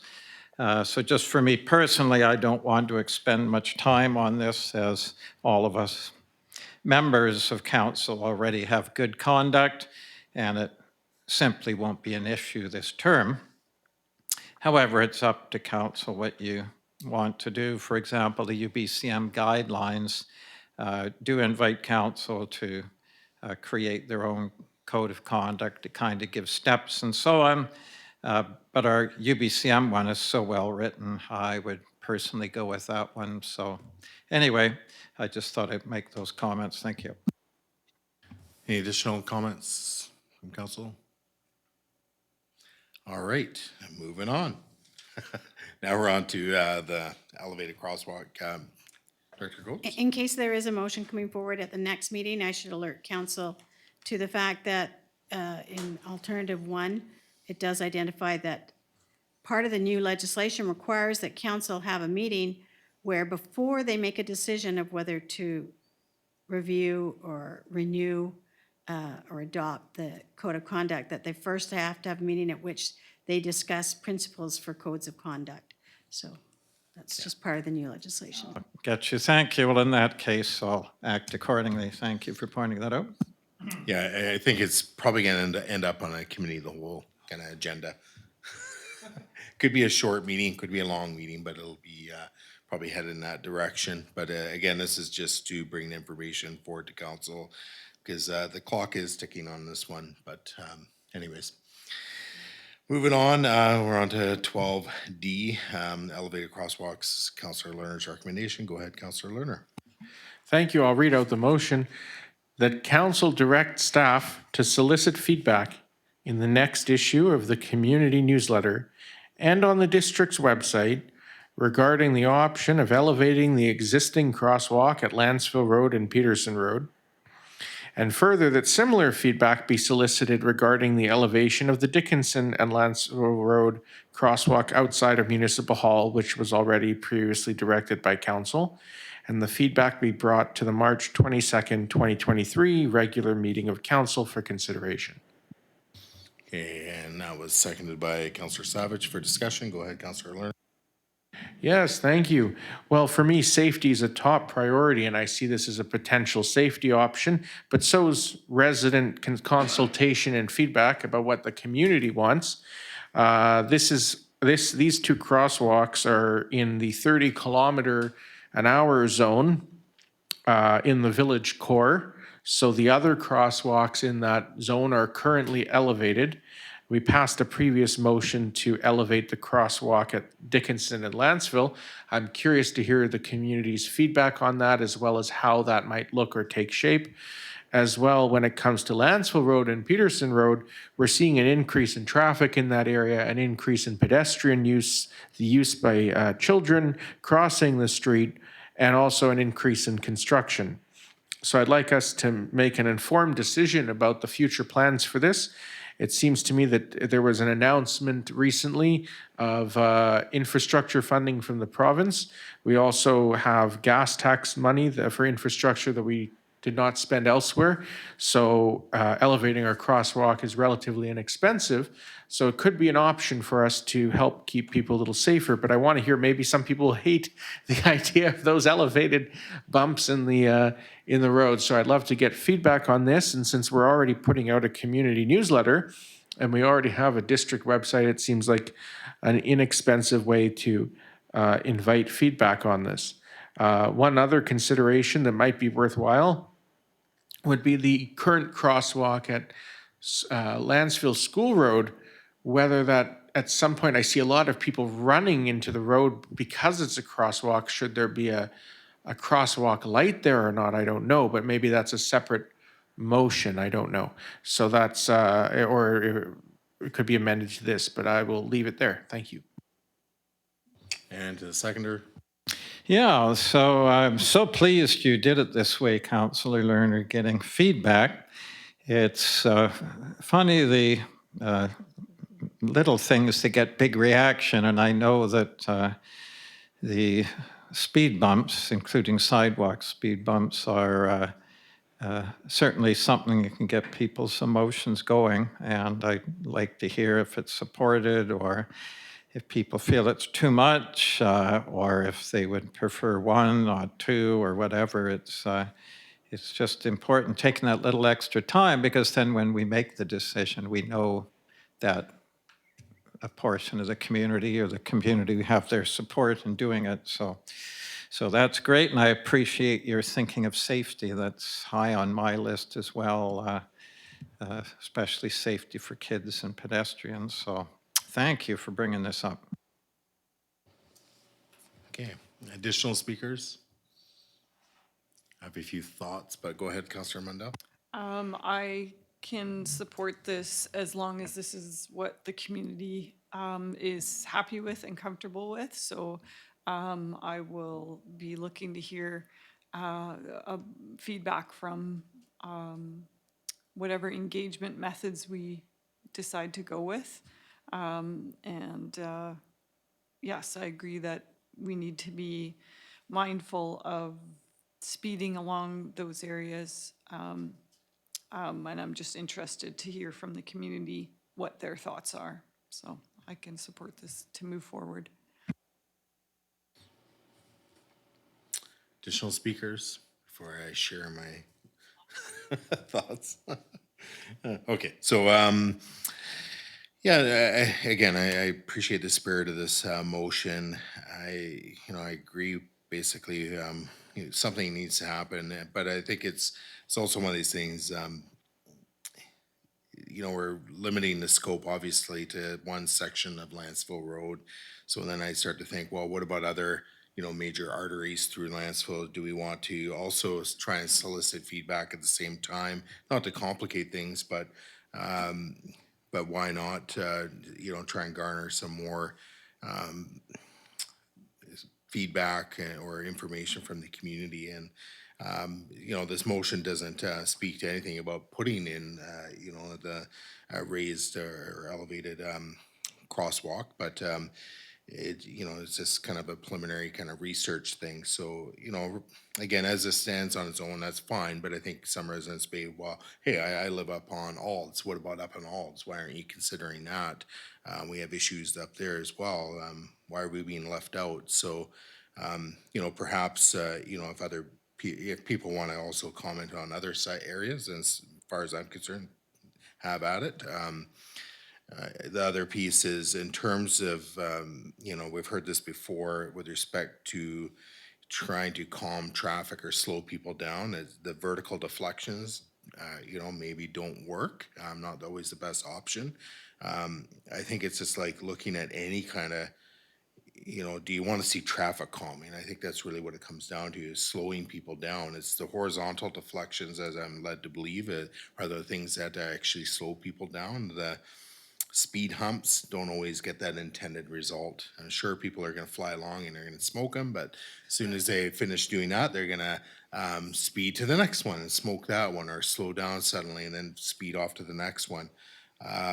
So, there are problems around that, but the funny thing is even though I've heard, they're not necessarily effective, I still do see them popping up, relatively new ones in other communities.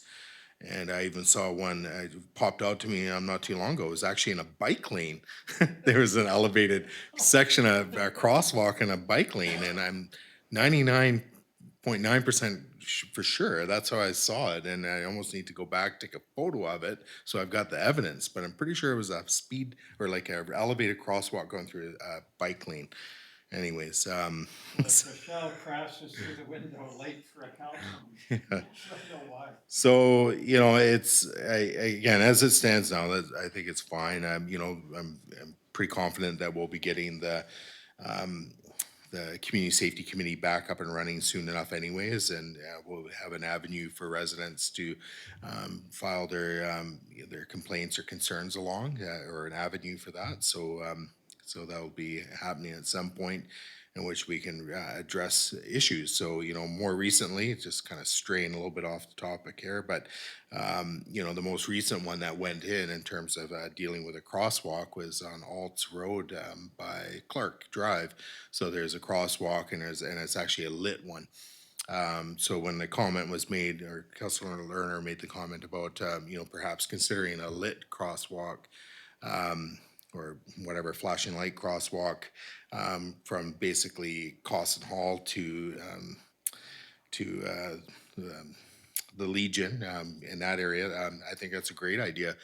There's lots of user groups that use that. So not only it's the people going to and from the Legion or to and from the Cawson Hall, but you also have, after school, you have the regular kids doing it, like going to and from their homes, but you also have Boys and Girls Club using that. And it's definitely one of the heavier crosswalk crossings, and people do zip along there, and maybe even having a button for a kid to press before they enter into the roadway might slow them down a few seconds so they don't get clipped. So, we do hear a fair bit, I think, from, about the stories of people whipping through the village, even though it's a 30 zone. So I think anything we can do to help slow people down, calm it down, is the right way. I just don't know if, the elevated crosswalk is the way to go anymore. Again, there could be another strategy, especially that Peterson there, whether it could be the horizontal deflections where it squeezes the road to slow people down, or it could be putting something in the middle of the road. And most people have probably seen Cathedral Grove. I go through there fairly often, and they have those center, whatever you call them, plastic sticks. And again, it just has the effect of narrowing the road and slowing people down through that zone. And some people have forgotten about them. And if you go through there as of late, it's like a up and down wave, because some of them are being broken off, and well, actually quite a few of them are being broken off. But anyways, the intent is to, squeeze people on the road to slow them down. So I think there's a lot to be done. Let's get the feedback rolling in. I think it doesn't seem like a very onerous exercise in this particular case to solicit this feedback. So, and again, get people aware that, we want to hear about traffic concerns, and we want to hear about them in all neighborhoods. And there will be a committee that will be hopefully up and running soon enough that will deal with these. And like I said, we have dealt with a few issues, safety issues, in more recent times. So anyways, long-winded, but any further comment about this? Councillor Savage? Yes, now that you've mentioned that, there are some other ways. Is that something you may want to include in your motion, Councillor Lerner, or other traffic calming methods? So just for example, with me, I tend to float along as the way I drive, so it's pretty slow. I've usually got other things on my mind other than driving. And I find that I go slowly through the village anyway, and these speed bumps are often a bit of an irritant because I'm going the speed I should be anyway, and it kind of gives you a jolt and so on. So, or maybe we could try one elevated, another with some other traffic calming method, compare them, whatever. But if you're interested in that, then I'd support it if you wanted to broaden it to or other traffic calming measures. Yep. Councillor Lerner, go ahead. Yeah, just for the sake of including as much as possible, because I think we want to hear from the community as much as possible. I think I would support making, so I'll make the motion to amend. And I'm just looking for the right place here.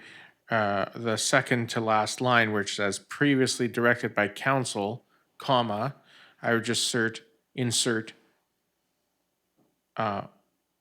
and other traffic calming measures, comma, and then it would continue on and the feedback to be brought to council.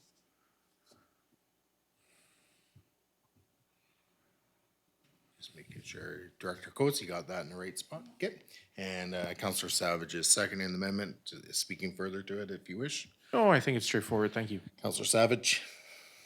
Yeah, no, I'd really like to that you added this because, you know, I think we're moving in that direction in Lantzville, trying out, I know we're doing one on Dickinson Road, which is an optical illusion to get people to slow down. So there are different ones, and if you ever look it up on the internet, you'll have a good laugh at some of the innovative ones that they have. So thank you. Yeah, I can support the amendment. I was getting a bit nervous when an amendment was being encouraged. But again, I think the former part of the motion in itself, you know, I think that will get people or get the conversation going because I do tend to hear from residents that they do not like the elevated crosswalks. I don't think I've had anybody come up to me and give me a good old pat on the back and say, nice job on putting in that elevated crosswalk. I think people like the crosswalks, but, you know, more people are annoyed by the elevated ones. And but anyways, it all serves a purpose and we want people to slow down and get their attention and so on. So it's about keeping people safe and especially on these busy path or these routes, you know, where we do have kids going to and from school every day. It's important. And, you know, and my kids, when they went to Seaview and, you know, they would go on Dickinson and walk it, ride it. But anyways, you know, you do get nervous with the vehicular traffic zipping up and down, as I've always called it, speedway by the seaside. But it is truly speedway by the seaside, and you know, you do have to be careful. Unfortunately, it'd be nice if people just you know, drove through our community responsibly. But anyways, all we can do is it's like anything. You have to kind of engineer the changes to get the desired behavior. So you know, I work in the field of ergonomics from time to time, or from time to time, and that's really what it comes down to. Is you can't expect people just to change their behavior. You gotta give them the right equipment and to get the desired behavior. So sometimes putting the obstacles or barriers out there for the drivers will hopefully curb the behavior. So anything further? All right, so we're just on the amendment, so I'll call the question. All those in favor and opposed, that's carried unanimously. Back to the main motion as amended. Anything further? Okay, I'll call the question. All those in favor, opposed, that's carried unanimously. So now we're on to item E. So this is a notice of the 2022 general election candidate campaign financing non-compliance, failure to file and disqualification, brackets, stand potty. And this is again for information. There's a couple page report in our agenda package, again outlining the process staff has to follow with respect to doing this. Again, it's by no ways just singling anybody out, but the chief election officer, duty of corporate admin, has to basically produce this report, and report has been directed by Elections BC. So again, there's a whole bunch of information in there, but it does say even in there, the requirement is to present a report in an open council meeting as soon as practical, respecting the section 61(1)(b) disqualification notice, and there's a few other bullets listed in our agenda. So again, it's just for information. I don't know if council has any questions for staff on this. Okay, I think this is one of the first times this has happened, but for Lantzville. All right, so that's that. Moving on to item 13, so introduction of late items. Any late items to be introduced? Go ahead, Councillor Lerner. Yes, I have an item that I consider of an emergent nature because it's something involving a potential registration, and staff have indicated that it would need to be entertained before the end of this week, if I understood correctly, and it would not have time to wait until the next regular council meeting. And if you can just state the nature of the late item. Yes, it's for two councillors to attend a housing summit where the ministers will be present. Okay. And so through the council, basically it's need a seconder to move the late item, so that'd be Councillor Savage, and then I believe it's just 2/3 majority considering it's an emergent item. Yeah, I think that's how it's our procedure bylaw is a bit goofy on this, but let's just go ahead through to a vote to consider this a late item. So all those in favor and opposed, that's carried unanimously, so we don't have to worry about that particular nuance of the procedure bylaw. Go ahead. If I Councillor. can distribute the copies of the motion, and I'll just read it Yeah, out. if you can, that'd be great, sure. Thank you to staff for printing this. Staff's already got it, so that will save that exercise. Okay, so go ahead and make your motion, Councillor Lerner. Okay. The councillors Lerner and Savage be authorized to attend the upcoming UBCM Housing Summit in Vancouver and be allowed to expense related costs for them to arrive the evening of April 3rd and depart the afternoon of April 5th. Okay, and is there a seconder? I'll second it. Seconded by Mayor Swain. For discussion, go ahead, Councillor Lerner. Sure. So this was a recent invitation sent out to the different municipalities to attend this summit in Vancouver. Basically, the premier and the housing minister will be present to have discussion and information about future housing considerations in BC. And I believe it's important for us to have some presence there. Key topics that they're going to be discussing are rural housing, which I believe could apply to Lantzville, the demands of immigration on housing, which I believe is definitely something we're seeing on Vancouver Island, and Indigenous housing partnerships, which I think is a very interesting topic.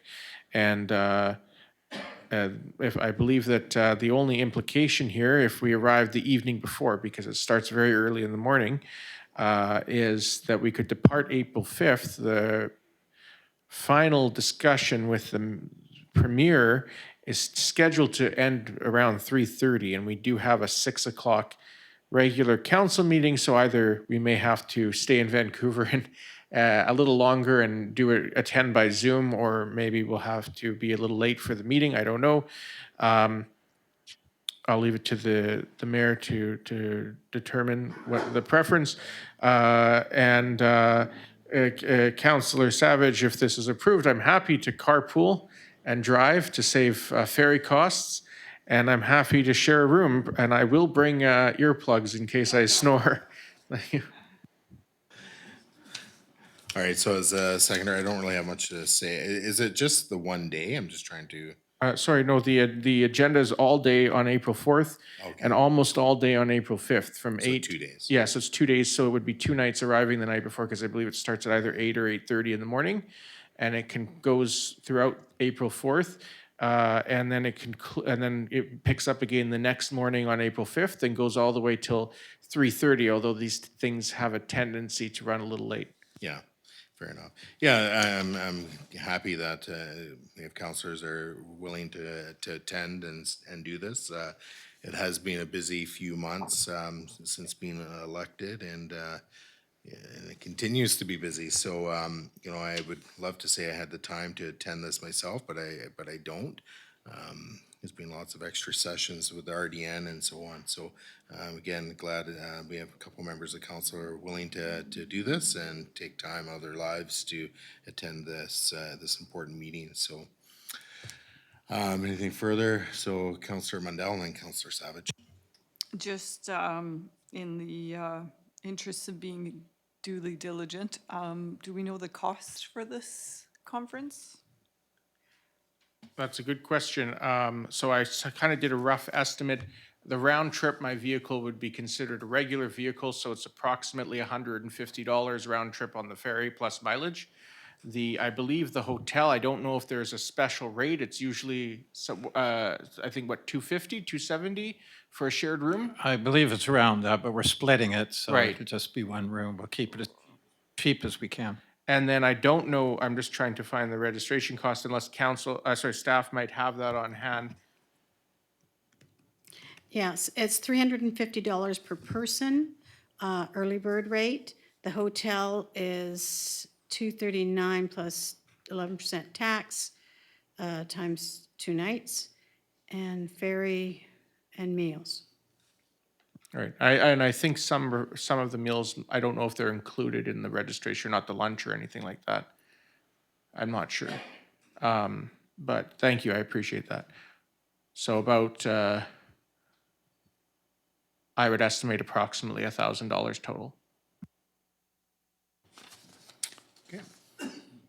Anything further, Councillor Mundell? Okay, Councillor Savage, go ahead.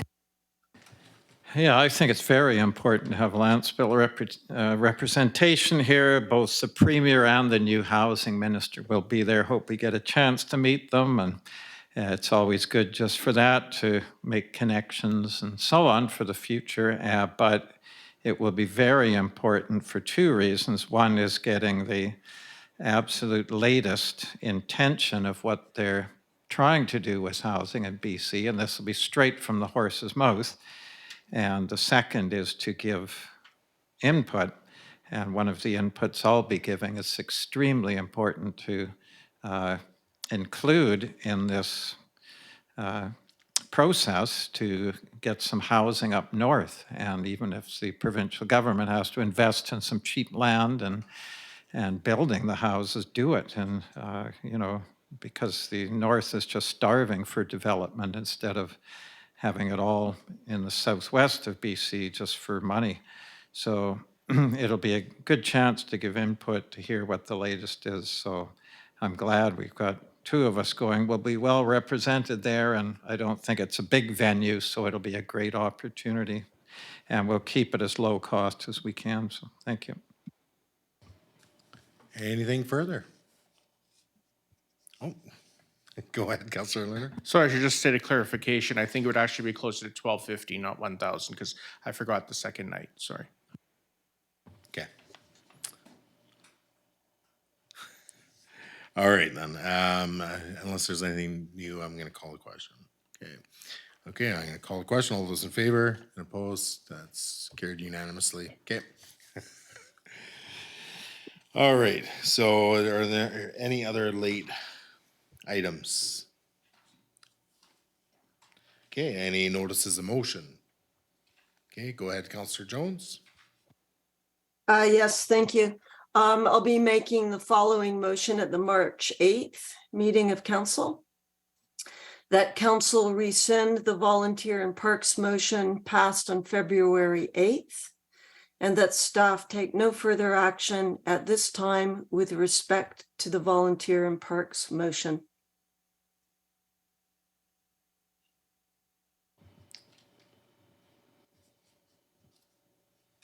Could you repeat that? Of course, that staff rescind the volunteer and parks motion passed on, that council rescind the volunteer and parks motion passed on February 8th, and that staff take no further action at this time with respect to the volunteer in parks program.